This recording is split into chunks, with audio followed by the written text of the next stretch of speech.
வணக்கம். Triple exam ஜோதிராஸ்பதி Rajan பார்க்கும் தலைப்பு உங்களுக்கு ஏற்ற தொழில் வேலை என்ன ஜாதகத்தில் அறிந்திடலாம். வாங்க நம்ம சேனலில் சப்ஸ்கிரைப் பண்ணுங்க. அப்போ தான் பதிவுலாம் அவசியம் வரும். பார்த்து எல்லாம் ஜோதிடத்தை எளிமையாக படிக்க ஆரம்பிப்பார்கள். 8668148342 இந்த நம்பருக்கு கால் பண்ணுங்கள். 180 டிப்ளமா இன் அஸ்ட்ராலஜி, அதோடு சேர்ந்து 180 டிப்ளமா இன் அக்கம்பஞ்சர் பேசிக் சித்தா வர்மாக்கள் நடக்குது. ஆர்வம் அனைவரும் படித்த பயனெல்லாம் இப்போ அங்கே தலைப்புக்குள்ளே போகலாம்.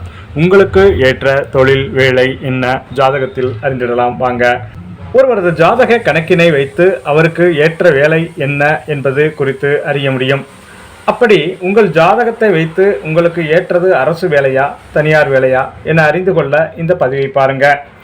ஜாதகம் என்பது ஒரு மனிதனின் பிறந்த நேரம் பிறந்த தேதி வைத்து அதனை 9 கிரகங்களிடம் ஒப்பிட்டு எழுதப்படுவது. பெரும்பாலும் ஜாதகத்தை வைத்துத்தான் நம்மளுடைய நல்ல நேரம் கெட்ட நேரம், செய்ய வேண்டியவை செய்யக்கூடாதவை போன்றவற்றை கணிப்பார்கள். அவ்வாறு நம் ஜாதக பலனை பொறுத்து நாம் என்ன படிக்க வேண்டும், என்ன தொழில் செய்ய வேண்டும் என்பதே முடிவாகும். தொழில் என்பது நமது வாழ்வாதாரத்தை பொறுத்தது. வாழ்நாள் முழுவதும் சரியான வருமானம் அமைய வேண்டும்.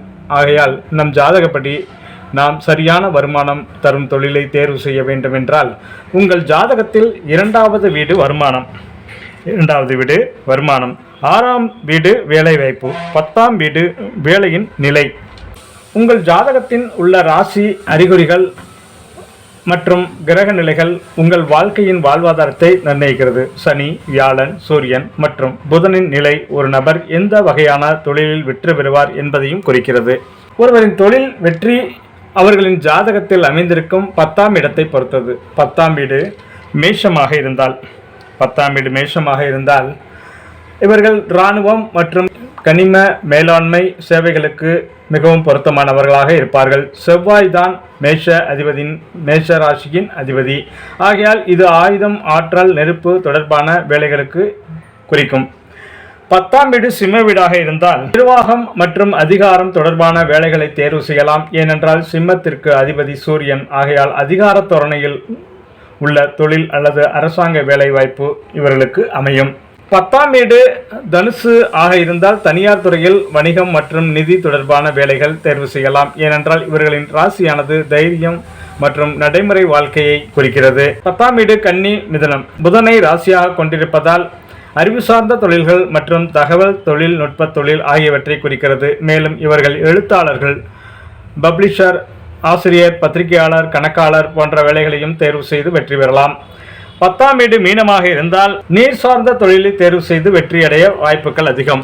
10ஆம் வீடு தனுசு ராசியானால் வழக்கறிஞர், கல்வியாளர் அல்லது மத போதகர் போன்ற வேலைகளுக்கும் முன்னேற்றம் அடைய வாய்ப்பு உண்டு. 10ஆம் வீட்டில் மகரம் 10ஆம் வீடு மகரமானால் பூமி தொடர்பான தொழிலை செய்யலாம் அல்லது விவசாயம், புவியியல் துறையில் வேலையில் போன்றவற்றில் இவர்களுக்கு வாய்ப்பு அதிகம்.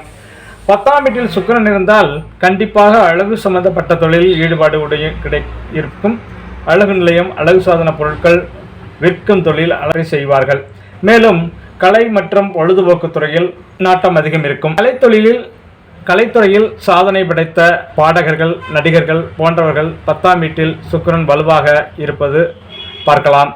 10ஆம் வீடு கும்பம் சட்ட ஆலோசகராகும் வாய்ப்பு. ஜாதகத்தில் முதல் வீடு வணிகத்துறையை குறிக்கிறது. அது வலுவாக உயர்வாக அமைந்தால் தொழில் அதிபராகும் வாய்ப்பும் உள்ளது. 1, 10, 9, 11 வீட்டில் அமைந்திருந்தால் அதில் சூரியன், சனி, வியாழன் மற்றும் செவ்வாய் கிரகங்களுடன் இணைக்கப்பட்டிருந்தால் அது அரசாங்க வேலைக்கு நல்ல வாய்ப்பு. கஜகேசரி யோகா, ஆதி யோகா, பஞ்சமகா, விருஷ யோகா தொடர்ந்து செய்பவர்களுக்கு அரசாங்க வேலை பெறுவதற்கு ஆற்றல் கிடைக்கும். 10, 7, 9ஆம் வீடு வணிகத்தை குறிக்கிறது. வணிகத்தை ஒரு தொழிலாக தேர்வு செய்ய வலுவாக இருக்க வேண்டும். பதில் சனி, சூரியன், புதன், சுக்கிரன், குரு மற்றும் ஆத்மகாரகன் மற்றும் அமத்தியகாரகன் ஆகிய ஏதேனும் ஒன்றும் வலுவாக இருந்தால் வணிகத்தில் வெற்றி பெற்று கொடிகட்டி பறப்பார்கள்.